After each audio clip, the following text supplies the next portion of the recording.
Hey folks, welcome back to another Dice Tower preview. I'm Mark, and today we're taking a look at Avatar: The Last Airbender, Fire Nation Rising, which is brought to you by The Op. It's for 1 to 5 players, ages 10 and up, and games generally run about 60 minutes. In Fire Nation Rising, you take command of Avatar Aang, Katara, Sokka, Toph, and Zuko as they fight back against the Fire Nation to restore balance to the world.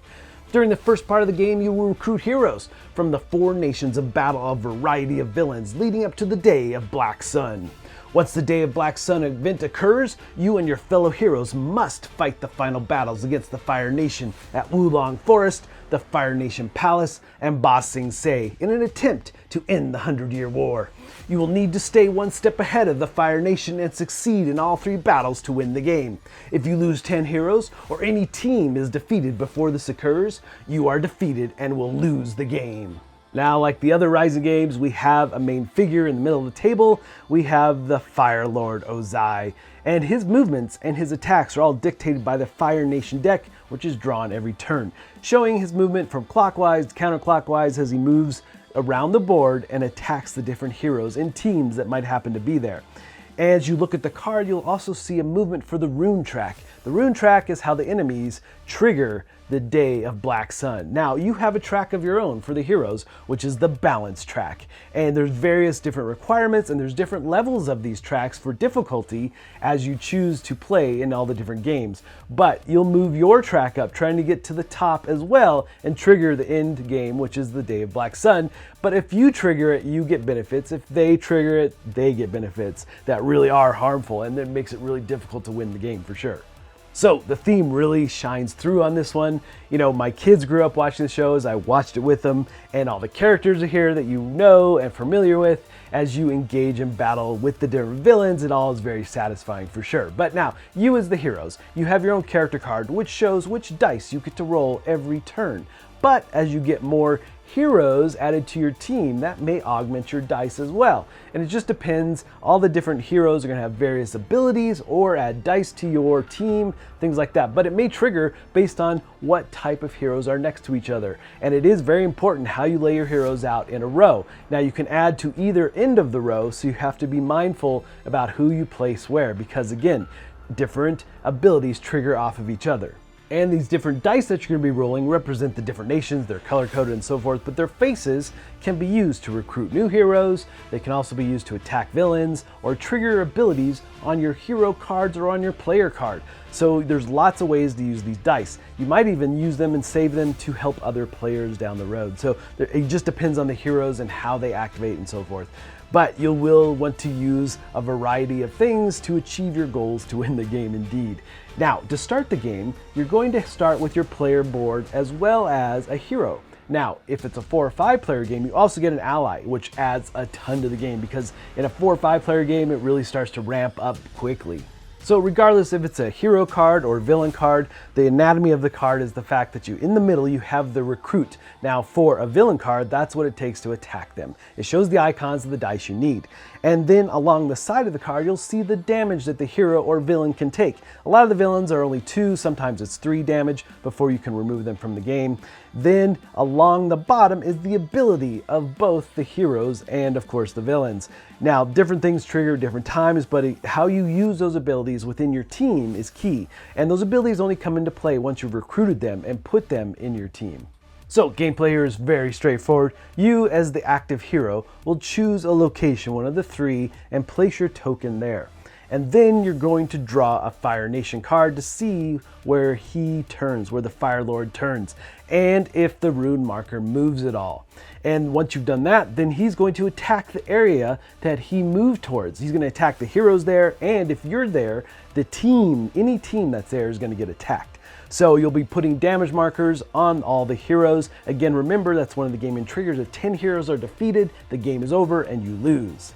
And then the enemies, any villains that happen to be in play in the area that the Fire Lord turned towards, will use their abilities. In the case of the Admiral here, he also triggers the rune track to move up 1, which we've done. So those are all the main things that the Fire Nation are going to be doing. And also you have to keep in mind this track. I love the track because it does feel like a race to the top or towards the Day of the Black Sun. So you'll see that your side of the balance track is going to have requirements. So on my turn, when I roll dice here, I'm obviously going to be trying to attack him so I can move up to our first location or first spot on our balance track in this race to beat the Fire Nation.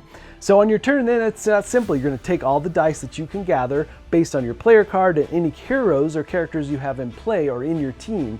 You're going to be rolling those dice and making some choices. You can either attack the villain, you can recruit heroes by matching the icons, you can use abilities and icons of your team in order to do various things. Again, it's going to be all kinds of different options as you gather and put together different teams through the course of the game.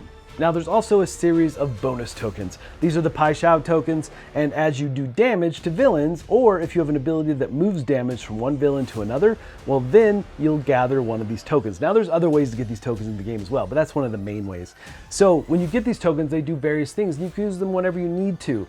So some remove damage from your hero, you might get an extra dice to roll, or you could just give one of your tokens to a fellow player. Also, you'll see that a lot of times the balance track requires you spend a token in order to move up that side of the track. So these tokens come in very handy for various things, so do gather them when you can. So when you do roll your dice and start to place them, you only have to place one, and then you can re-roll and do that as many times as you need to, but you always have to place one dice unless you have a special ability that allows you to just grab them all again. So once you've expired all the dice and placed them, well then it's time to either recruit heroes that you tried to grab, put damage on villains, activate those special abilities that may trigger various things like healing and so forth. But when you recruit a hero, I love this, is that if they have almost max damage or even just one damage, anytime you recruit a hero to your team, all the damage is removed. So it's a great way to save one of those heroes at a crucial moment where losing him might cause you to lose the game. So going after those is definitely key. So it's not just about getting the right hero at the right time, but it's also about saving heroes. So at the end of your turn, it's a bit of a cleanup. You're going to take your token back, you're going to return all the dice to the dice pool, and you're going to refill cards. If any heroes were destroyed, you discard them. If any heroes were destroyed in your team, you have to discard them, all adding to your point total for losing the game.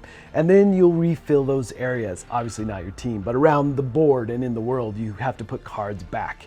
And then it's time for the next player, and the same cycle continues until one team, either the heroes or the Fire Nation, reach the top of one of the two tracks, either the balance track for the heroes or the rune track for the Fire Nation. And once you do, things get interesting, because once the Fire Nation reaches the top, any hero with the crescent moon icon is removed from play, either from the teams or out in the world. And then anytime a new one would come into play, that gets removed as well, which could greatly add to your point total for losing the game. But you, the heroes, if you reach the top of the track first, well then all the villains with the crescent moon are going to be removed, as well as any new ones that come out. So it is a huge advantage to reach the top of that track. And once you do, final battle cards are then grabbed and placed around the board. Now, each of these cards are going to have to be defeated in turn. So when you arrive at a location with one of these, you just have to match the icons in order to put a damage marker on it.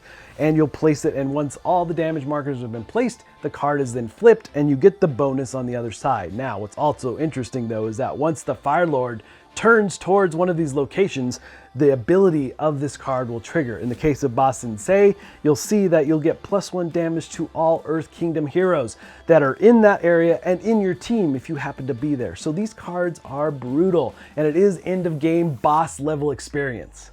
So that's the basics of play.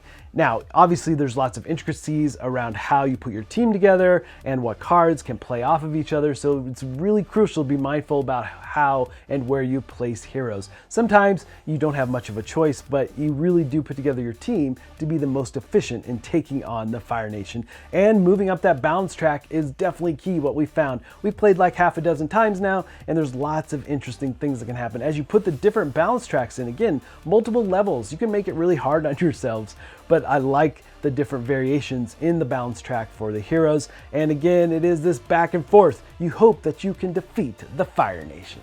All right, folks, just a reminder once again, this has been a Dice Tower paid preview, and everything you've seen here is done and published. This game is ready to go, so go check out the Ops website if you want more information. Now, again, my kids grew up watching the show. We were all fans of it. So thematically, it does play really well. I like the different characters. They definitely stayed true to those characters and their different abilities and so forth. And every game is different as you put together these teams who work so differently. And I like dice checkers, and this has that vibe for sure. But folks, ultimately, if it looks like something of interest to you, I'm sure they'd appreciate your support. So I think that's it from me. And until next time, we'll see you at the table.